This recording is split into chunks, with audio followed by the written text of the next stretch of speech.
What's up, Gould Miners? In today's episode, I'm all by myself.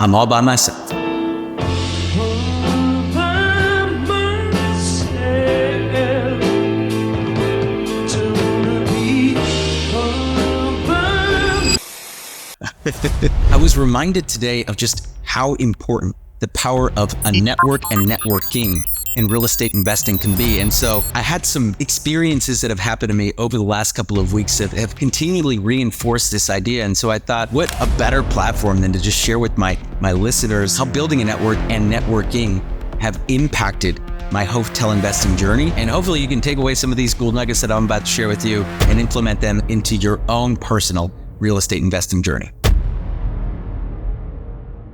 So earlier today, I was filming a podcast with my friend Vanessa Alfaro, and we were talking about mentorship, and we were talking about networking and the power of the network and coaching and training. And I'm a massive proponent of finding the right coach, of finding the right mentor, and being open to and receptive to coaching and mentoring. Because the truth is that ego is the only thing getting in the way of your success, or in many times it is one of the only things getting in the way of your success. And there are so many of us when we get into a certain field or whatever that might think either out of arrogance or out of fear that we don't need a mentor, that we don't need a coach. And I would argue that anyone that's getting into any field, it's like when you go to school. Why do you go to school? You go to school to learn from someone that knows a lot more about a subject than you do. And in the game of life, you find a mentor, you find a coach that can help guide you through and help you avoid certain mistakes that they made. And you get to essentially learn through education, or you get to learn through your own mistakes. And there are a couple of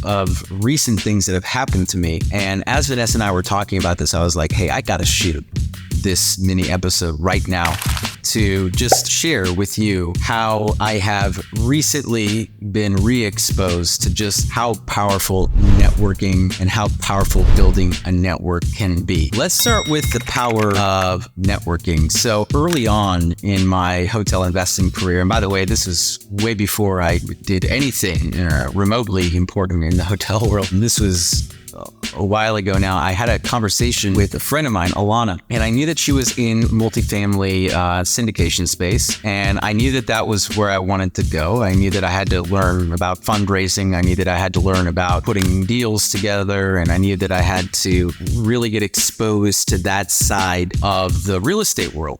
And so I pulled her aside one night at a party that we were at. It was a mutual friend's birthday party. I said, hey, look, I know that you're in multifamily syndication. You know that I have aspirations to be in hotels. And I'm just wondering if you might know of anyone that is syndicating hotel deals right now, because I would absolutely love to get connected with them. And she said, you know what? I actually know just the guy for you. And I was like, whoa, I wasn't expecting that.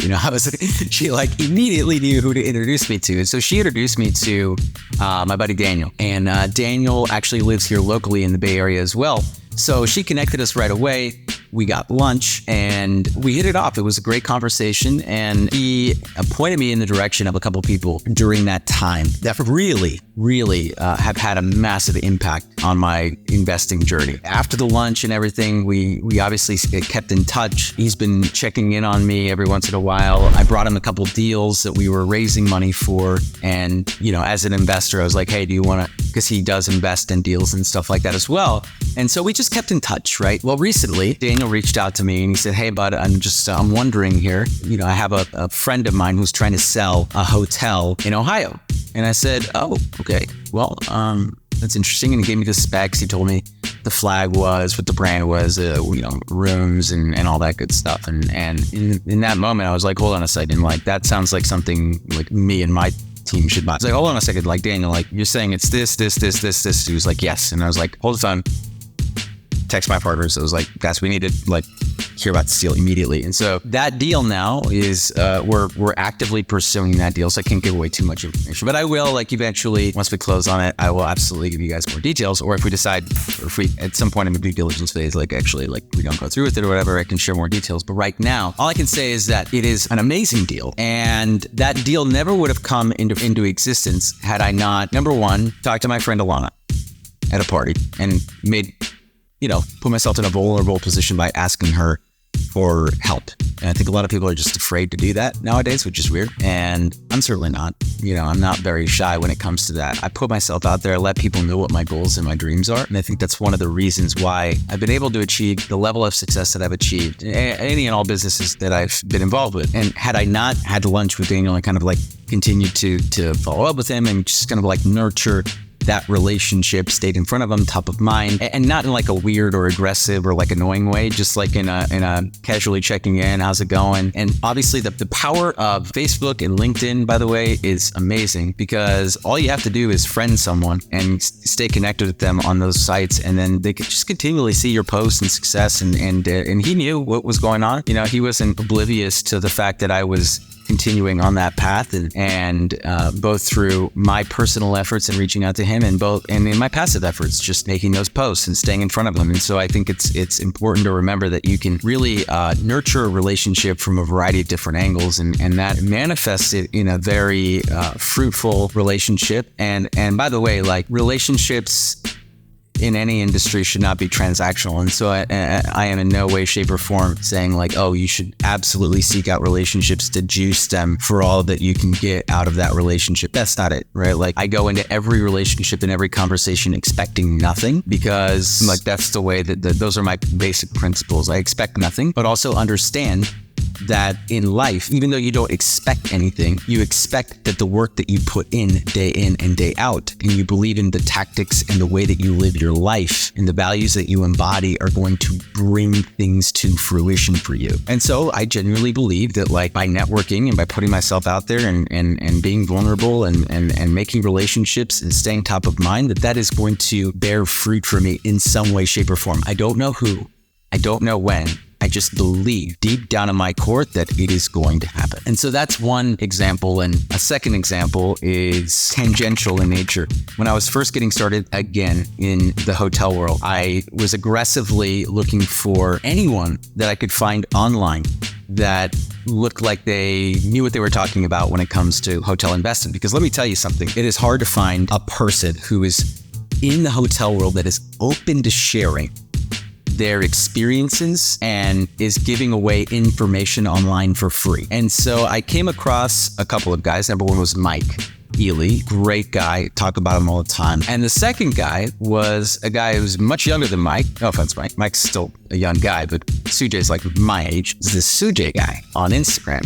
If you guys have been watching the show for a long time, you'll know Sujay was actually one of my first guests. But it was interesting. He was talking about hotels, and I was like, dude, this guy's vibe, like, this guy passes the vibe check. He was absolutely passing the vibe check. And I was like, okay, how do I get connected with this guy? And then I see on Instagram, I was like, oh, I have one mutual connection with him. And it was my buddy Viral, who I used to sell real estate with at Intero. And so I immediately hit Viral up and I said, hey, bud, who is this Sujay guy and how do you know him? And through a series, like, he was like, I coincidentally was very close to, Viral was very close to Sujay. And so he made the introduction right away. So forever grateful to Viral. Sujay and I met up. The first conversation was just kind of like getting to know you, and we got connected on social media, and 6 months went by, and I just kind of kept checking in with him. He was on my podcast. We did a couple of things, and then I had a deal that we ended up passing on, but I brought it to him and I said, hey man, I'm thinking about doing this deal. And we actually worked on it together. And then through that just started to form a more and more like impactful relationship. And now we're partners on a hotel fund together. And it wouldn't have happened if I hadn't put myself out there. And it wouldn't have happened if I didn't purposefully and intently try to build my network. And so you can find mentorship, you can find coaching outside of a paid relationship. Obviously, like, that's all the craze these days. And by no means am I knocking it. I think that it's absolutely important. Like, there is a value trade there for experience and information, but don't discount the power and the value of your network. CJ and I linked up. Never once did we ever exchange like money, right? We exchanged value in other ways. And so that would not have happened had it not been for my network and had it not been for me reaching out. And so I think, to just wrap up this mini episode, if you are new or you're experienced, by the way, if you're experienced, why are you listening to this right now? No, I'm just joking. Thank you for listening. But I'm really just, I felt compelled, I should say, to shoot this podcast episode for you, because there are so many reasons why you shouldn't do it in your head. There's all these limiting beliefs. There's these voices. I'm too busy. I'm too tired. I'm not experienced enough. I don't have enough value. I don't bring enough value. I don't make enough money. I don't have any money to pay them. Blah, blah, blah, blah, blah, blah, blah. And at the end of the day, the only thing keeping you from getting what you want is you. So go out there, be resourceful, and build your network if you haven't built it already. And if you have built a network, remember, keep pouring back into those guys because eventually it will bear fruit. You don't know who it's going to come from. You don't know when it's going to come, but just rest assured that one day it will come. This is Dana Gould, everyone. Thank you so much for tuning in, and I will catch all of you in the next episode.